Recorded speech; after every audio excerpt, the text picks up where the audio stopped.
করছো? হ্যাঁ, ঠিক আছে, ঠিক আছে। আসসালামু আলাইকুম। আমি মোহাম্মদ ওমর ফাহিম চৌধুরী, কর্ণফুলী সরকারি কলেজ। তোমরা একাদশ না, তোমরা স্নাতক প্রথম বর্ষের যারা আছো, তোমাদের দর্শন প্রথম পত্রের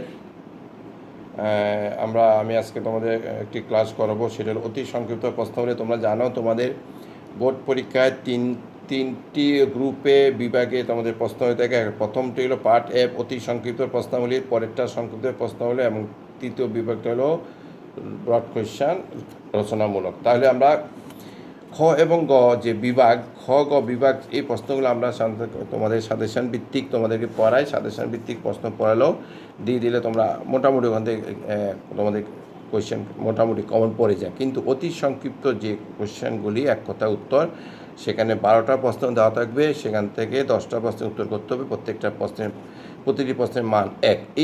এই কোয়েশ্চেনগুলি আমরা দেখি যে আমরা যখন উত্তরপত্র দেখি তখন দেখি এখানে কোয়েশ্চেনগুলির উত্তর ম্যাক্সিমাম স্টুডেন্ট কিছু কিছু প্রশ্নের উত্তর সঠিক দিতে পারে না। তাই আমরা প্রতিটি চ্যাপ্টার ওয়াইজ আমরা এই অতি সংক্ষিপ্ত যে প্রশ্নগুলি সম্ভাব্য পরীক্ষা আসতে পারে সেই প্রশ্নগুলো আমি চ্যাপ্টার ওয়াইজ তোমাদের ক্লাস নিব, বলে দিব উত্তর সব। যেমন আজকে আমি চতুর্থ যে অধ্যায়, যে জ্ঞানের বিষয়বস্তু, বাস্তববাদ ও ভাববাদ, এই চ্যাপ্টারের চতুর্থ অধ্যায়ের পার্ট এ যে অতি সংক্ষিপ্ত প্রশ্নাবলী, এই প্রশ্নাবলী কতগুলো প্রশ্ন তোমাদের উত্তর এখন আমি বলে দিচ্ছি। যেমন জ্ঞান কি, যে একটা প্রশ্ন, জ্ঞান কি, তোমরা খাতায় লিখলো, যদি প্রয়োজন মনে করো তাহলে খাতায় প্রশ্ন লেখো, উত্তর আমি বলে দিচ্ছি। জ্ঞান কি, এটা উত্তর হবে জ্ঞাতার সাথে জ্ঞেয় বস্তুর সম্পর্ককে জ্ঞান বলে। তোমরা আমি বলছি জ্ঞান কি, জ্ঞানটা হবে জ্ঞাতার সাথে জ্ঞেয় বস্তুর সম্পর্ককে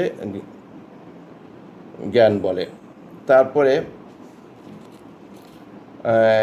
তোমাদের যে প্রশ্নটা, এটা 1 নম্বর প্রশ্ন। পরের যে প্রশ্নটা আমি বলছি তোমাদের, দ্বান্দ্বিক বস্তুবাদের জনককে দ্বান্দ্বিক বস্তুবাদের জনককে, উত্তর হবে কার্ল মার্কস। উত্তর হবে কার্ল মার্কস। তোমরা মনে রাখবে, দ্বান্দ্বিক বস্তুবাদের জনককে, উত্তর হবে কার্ল মার্কস। আর এই প্রশ্নগুলার 10-এ 10 পেতে হলে তোমাকে পাঠ্য বইটা একটু বেশি পড়তে হবে। পাঠ্য বই থেকে এই প্রশ্নগুলো সাধারণত যিনি প্রশ্নকর্তা, প্রশ্ন প্রণয়নকারী, উনি দিয়ে থাকেন। অর্থাৎ তোমাদের উত্তর পেতে গেলে তোমাকে টেক্সট বইটা, মূল বইটা বেশি পড়তে হবে। তারপর আমি কিছু কিছু তোমাদেরকে দিয়ে দিচ্ছি। যেমন তোমাদের যদি বলা হয় যে জ্ঞেয় বস্তু মন নির্ভরশীল, কাদের, এই বক্তব্যটি কাদের? জ্ঞেয় বস্তু মন নির্ভরশীল, এটি কাদের মতবাদ? তাহলে এটি হবে জ্ঞানতাত্ত্বিক যারা ভাববাদী তাদের মতবাদ। তাহলে উত্তরটা কী হবে? এটি হলো জ্ঞানতাত্ত্বিক ভাববাদীদের মতবাদ। আমি আবার বলছি, তোমরা উত্তর প্রশ্ন লিখো, সাথে উত্তর লিখো যে জ্ঞেয় বস্তু মন নির্ভরশীল, এটি কাদের মতবাদ? উত্তর হবে এটি জ্ঞানতাত্ত্বিক ভাববাদীদের মতবাদ। তারপরে যেমন জন লকের মতে গৌণগুণ কি? জন লকের মতে গৌণগুণ কি, এই প্রশ্ন যেমন তখন হবে যেসব গুণ। উত্তর তোমরা খাতায় লিখো, জন লকের মতে গৌণগুণ কি? এটা উত্তর হবে যেসব গুণ ব্যক্তির অনুভূতির উপর নির্ভরশীল তাকে গৌণগুণ বলে। যেসব গুণ, তোমরা একটু খাতায় লেখো, যেসব গুণ ব্যক্তির অনুভূতির উপর নির্ভরশীল তাকে গৌণগুণ বলে। যেসব গুণ ব্যক্তির অনুভূতির উপর নির্ভরশীল তাকে গৌণগুণ বলে। যেমন রূপ, রস, গন্ধ, স্বাদ ইত্যাদি। তারপরে জন লকের মতে মুখ্য গুণ কি? পরের কোশ্চেন, জন লকের মতে মুখ্য গুণ কি? উত্তর হবে জন লকের মতে যেসব গুণ জড়বস্তুকে জড়বস্তু হিসেবে প্রতিভাত করে এবং অন্যান্য জড়বস্তু থেকে পৃথক করে তাকে মুখ্য গুণ বলে। যেমন আকার, আয়তন, সংখ্যা, পরিমাণ ইত্যাদি।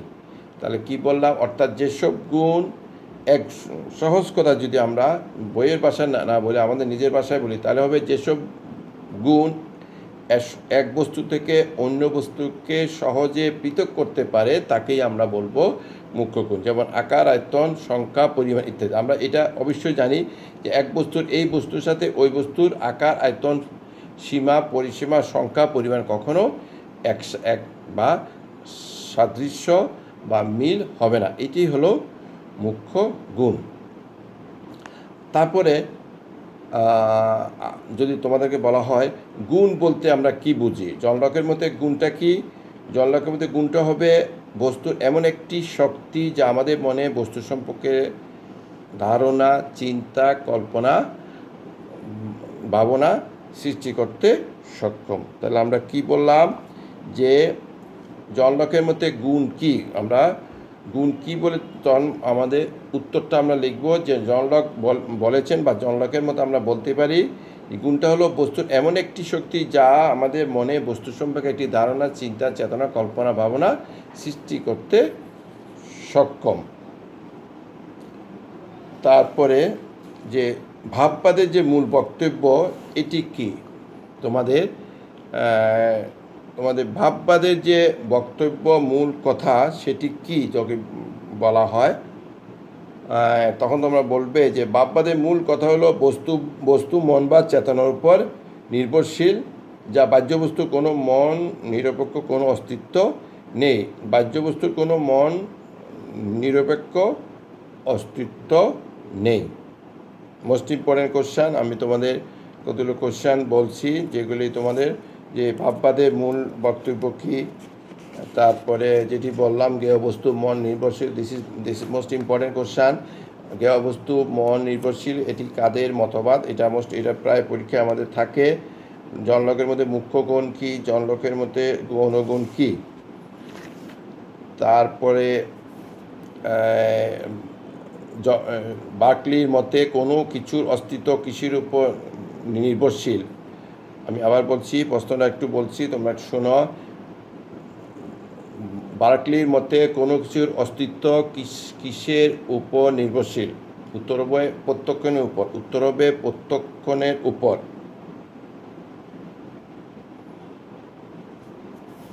তারপর আত্মগত যে ভাববাদী দার্শনিক কে? তোমাদের আমরা আগেই বলেছি বার্কলির আত্মগত ভাববাদ। আমরা অনেক আগে তোমাদের কয়েক মাস আগে তোমাদের আমি ক্লাস নিয়েছিলাম যে বার্কলির আত্মগত ভাববাদ সমালোচনা সব ব্যাখ্যা করা। আমার মনে আছে কয়েক মাস আগে তোমাদের এই ক্লাসটি আমি করিয়েছিলাম। তখন তোমাদের এক কথা উত্তর যখন তোমাদের দিবে যে আত্মগত ভাববাদী দার্শনিককে, তখন উত্তর হবে ব্রিটিশ দার্শনিক বার্কলি।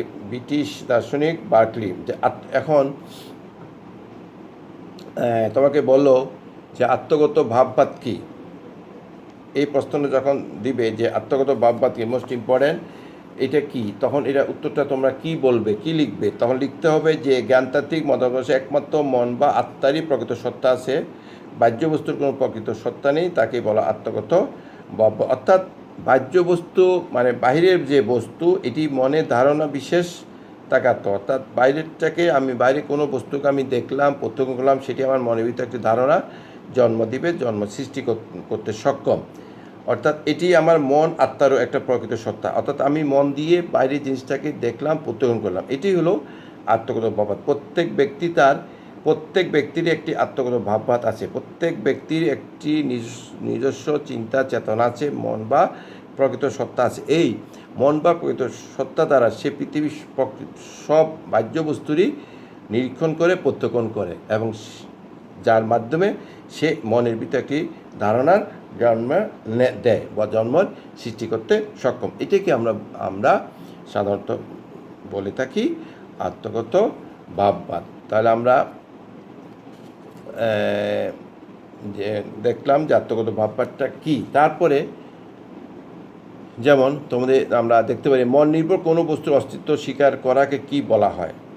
আমি একটু আগে এটার সাথে সম্পৃক্ত সামঞ্জস্যপূর্ণ আরেকটি প্রশ্ন তোমাদেরকে এখন বললাম যে মন নির্ভর কোনো বস্তুর অস্তিত্ব স্বীকার করাকে কি বলা হয়? সেটা হবে ভাববাদ। অর্থাৎ তোমাদের মনে রাখতে হবে মন, ধারণা, ভাববাদ এই সবগুলি এক ধরনের সমার্থক শব্দ। পরীক্ষার যে শব্দ দ্বারাই তোমাদের মনে রাখতে হবে এটা হলো ভাববাদ। আমাদের দুই ধরনের থিওরি আমরা এখানে কাজ করি, আমরা পড়ি। সেটা হলো বস্তুবাদ, একটা হলো ভাববাদ। তাহলে মন, চেতনা বা মন নির্ভর যে বস্তু, এই সবগুলি হবে ভাববাদ। তাহলে এটা তোমাদের মনে, আমি এটাকে প্রশ্ন যেভাবে হোক, আমাদের জাতীয় বিশ্ববিদ্যালয়ের প্রশ্নকর্তারা প্রশ্ন তোমাদের একটু ঘুরিয়ে দিতে পারেন। তোমরা মন নির্ভর বাহ্যবস্তু বললেই তোমরা মনে নিতে, বা মন থাকুক, চেতনা থাকুক, যাই বলুক, সেটা তোমাদের ধরে নিতে হবে, সেটা ভাববাদ হবে, সেটা কখনো বস্তুবাদ বা বাস্তববাদ হবে না। যেমন তোমাদের এই যে একটি পরীক্ষা, তোমাদের অনেক আগে তোমাদের বলেছিলাম যে কতগুলি স্টেটমেন্ট, কতগুলি বক্তব্য, কতগুলো উক্তি তোমাদের পরীক্ষায় দেওয়া থাকবে এক কথা উত্তর পেতে। যে একটি কারো বলা থাকবে হু সেড দিস, একটা স্টেটমেন্ট দিবে, দিয়ে বলবো যে হু সেড দিস, এটি কে বলেছেন, কার উক্তি, কার বক্তব্য, এইরকম কিছু প্রশ্ন আমাদের দেওয়া থাকবে। যেমন আমি যদি বাংলায় যেটা বলি, যা বৌদ্ধিক তাই বাস্তব, যা বাস্তব তাই বৌদ্ধিক। খেয়াল করো, এই ধরনের কিছু প্রশ্ন গত কয়েক বছর আমরা পরীক্ষা প্রশ্নে দেখেছি, যেগুলি তোমরা সহজে আনসার করতে পারো নাই। খুব 2-4 জন স্টুডেন্ট সঠিক আনসার করতে পেরেছো, বাকিরা আনসার করতে পারো না। কারণ হলো যে তোমরা মূল বইটা, তোমরা টেক্সট বইটা তোমরা পড়ো না, যার জন্য তোমাদের এই আনসারগুলো করতে পারো না। যেমন যা বৌদ্ধিক তাই বাস্তব, যা বাস্তব তাই বৌদ্ধিক, এটি কার উক্তি বা উক্তিটি কে করেন? এটা করেন ভাববাদী দার্শনিক হেগেল, ভাববাদী দার্শনিক হেগেল। যাই হোক, তোমাদের আমি এই 4th অধ্যায় থেকে তোমাদের অতি সংক্ষিপ্ত কতগুলি কোশ্চেন তোমাদেরকে এখন আমি নিলাম। এখানে প্রতিটা চ্যাপ্টার থেকেই তোমরা মেইন বইটা পড়বে, আর যাদের গাইড আছে গাইডও তোমাদের প্রতিটা চ্যাপ্টারের শেষে তোমরা 80, 90, 100, 120টা করে অতি সংক্ষিপ্ত প্রশ্ন দেওয়া আছে। তোমরা এগুলি পড়লেও তোমাদের এখান থেকে পারবে। মূল বক্তব্য হলো যেটা আমি বারবার বলি, যে মূল বইটি, টেক্সট বইটি, যেটি জাতীয় বিশ্ববিদ্যালয়ের টেক্সট বই আছে, সেটি তোমাদের পড়তে হবে। তাহলে তোমরা ওখান থেকে অতি সংক্ষিপ্ত প্রশ্নটা আনসার করতে পারবে, মানে 10-এ তোমরা 10 পাবে। আচ্ছা, আজকে আমি তোমাদেরকে কতগুলি যে বিভাগ, যেটি 4 নম্বর করে 5টা প্রশ্ন উত্তর করতে হবে, 4-5 20। এখান থেকে আমি কতগুলি কোশ্চেন দিয়ে দিই তোমাদের পরীক্ষার জন্য।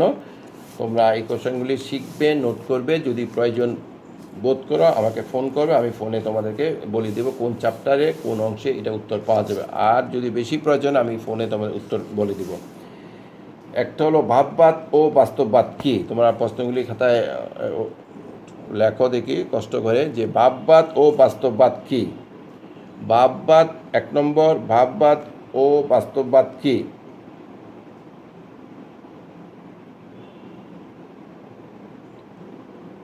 পরের কোশ্চেন, শতমূল্য ও পরত্বমূল্যের সংজ্ঞা দাও। শতমূল্য ও পরত্বমূল্যের সংজ্ঞা দাও।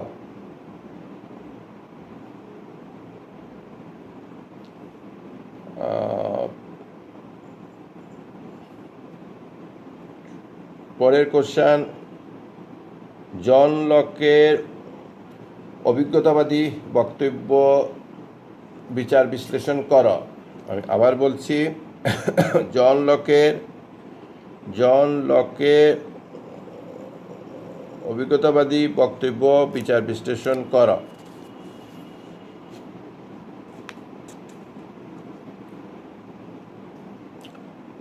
পরের কোশ্চেন হলো, দার্শনিক পদ্ধতি হিসেবে নির্বিচারবাদ আলোচনা করো।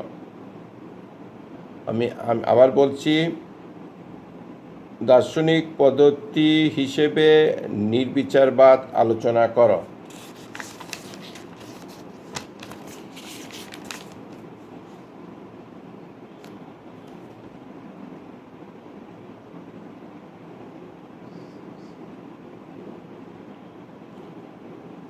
পরের কোশ্চেন লিখো, স্বজ্ঞাবাদ কি? What is intuitism. এটা তোমরা যাক বাংলায় লেখো, স্বজ্ঞাবাদ কি? স্বজ্ঞাবাদ কি? তারপরের কোশ্চেন, দেশ ও কাল বলতে কি বোঝায়? What is mean by time and space? What is mean by time and space? দেশ ও কাল বলতে কি বোঝায়?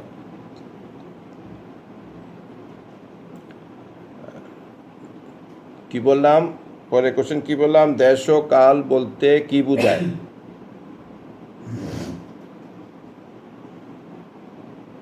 পরের কোশ্চেন, সৃষ্টি ও বিবর্তনবাদের মধ্যে পার্থক্য নির্দেশ করো।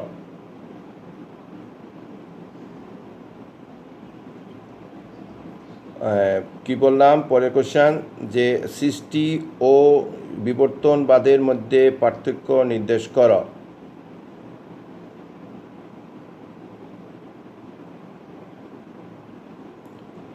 পরের কোশ্চেন, মুখ্য গুণ ও গৌণগুণের মধ্যে পার্থক্য করো।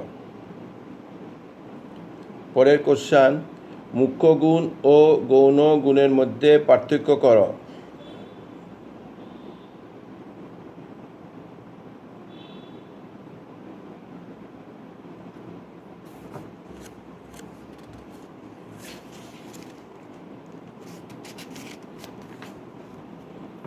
পরের কোশ্চেন, ইচ্ছা স্বাধীনতা বলতে কি বোঝায়?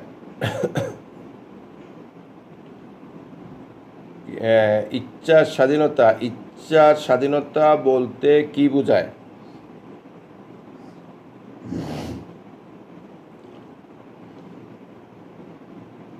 পরের কোশ্চেন, সহজাত ধারণা বলতে কি বুঝো? সহজাত ধারণা বলতে কি বুঝো?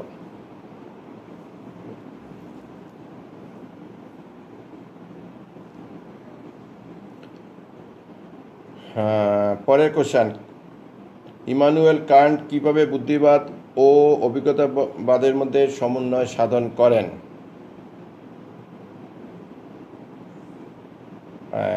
কোশ্চেনটা হলো, এটা most important question, Immanuel Kant কিভাবে বুদ্ধিবাদ ও অভিজ্ঞতাবাদের মধ্যে সমন্বয় সাধন করেন?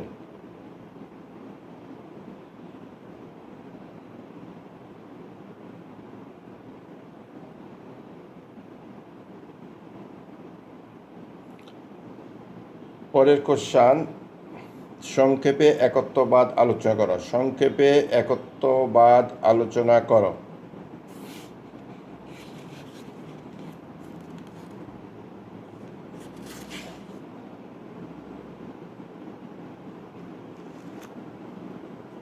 তারপরে কোশ্চেন, ভাববাদ ও বাস্তববাদের মধ্যে পার্থক্য নির্ণয় করো।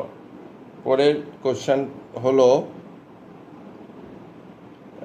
পরের কোশ্চেনটা কি বললাম? ভাববাদ ও বাস্তববাদের মধ্যে পার্থক্য নির্ণয় করো। ভাববাদ ও বাস্তববাদের মধ্যে পার্থক্য নির্ণয় করো।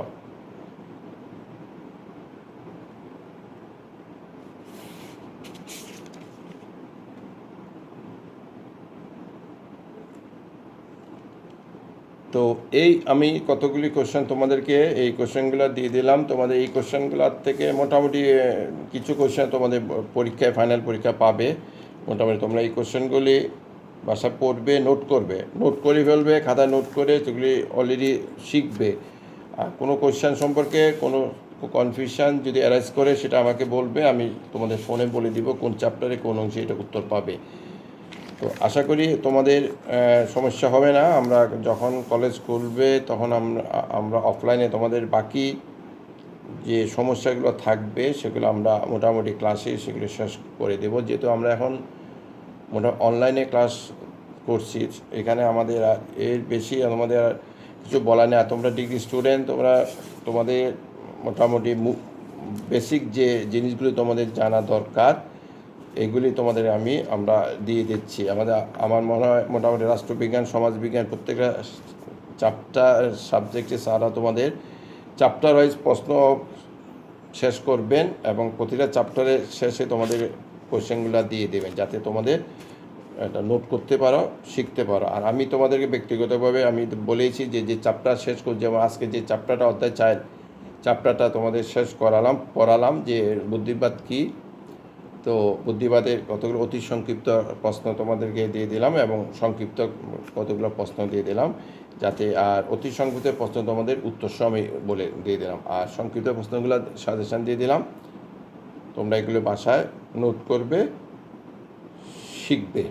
আর দ্বিতীয় পত্রের আমি অনেকগুলি ক্লাস তোমাদেরকে নিয়েছি, মোটামুটি দ্বিতীয় পত্রে আমার প্রায় মোটামুটি পড়া শেষ হয়ে গেছে। আমার মনে পড়ছে যে তোমাদের কতগুলো কোয়েশ্চেন আগে আমি দ্বিতীয় পত্রে তোমাদের দিয়ে দিয়েছিলাম যে নৈতিক অবধারণ কাকে বলে, উদ্দেশ্য ও অভিপ্রায়ের মধ্যে পার্থক্য কী, তারপরে নৈতিক মানদণ্ড হিসাবে পূর্ণতাবাদ আলোচনা করো, তারপরে কান্টের সদিচ্ছা ধারণাটি ব্যাখ্যা করে। এগুলি আমি আগে যে আজকে তো আমি ফার্স্ট পেপারে সাজেশন দিলাম, এগুলো আগে তোমাদের গত 3-4 মাস আগে এগুলি তোমার সাজেশান দিয়েছিলাম। আমার মনে আছে তোমরা এগুলি ক্লাস করেছো, নোট করেছো। না করলেও তোমরা সমস্যা থাকলে আমাকে বলবে, আমি পরবর্তী ক্লাসে ধর ফার্স্ট পেপার বাদ দিয়ে এই পেপারটা করাবো। ফার্স্ট পেপারটাই তোমাদের একটু কঠিন আছে, সেই জন্য আমি এই পেপারটা ফার্স্ট পেপারটা একটু বেশি ক্লাস নেই। যাই হোক, তোমরা প্রত্যেকে নিয়মিত ক্লাস করবে, ক্লাস করার সাথে তোমার সবসময় থাকবে, এবং যারা এখনও ক্লাসমুখী হও নাই, অনলাইন ক্লাস করছো না, আমাদের ক্লাসগুলি কলেজ পেজে দেওয়া থাকবে। তোমরা কলেজ পেজ থেকে ক্লাসগুলি দেখবে, এবং যারা করে নেয় তাদেরকে ক্লাস করার জন্য বলবে। তো তোমরা প্রত্যেকে ভালো থেকো, প্রত্যেকে মঙ্গল কামনা করে আজকের মতো ক্লাস এখানে শেষ করছি। আল্লাহ হাফেজ।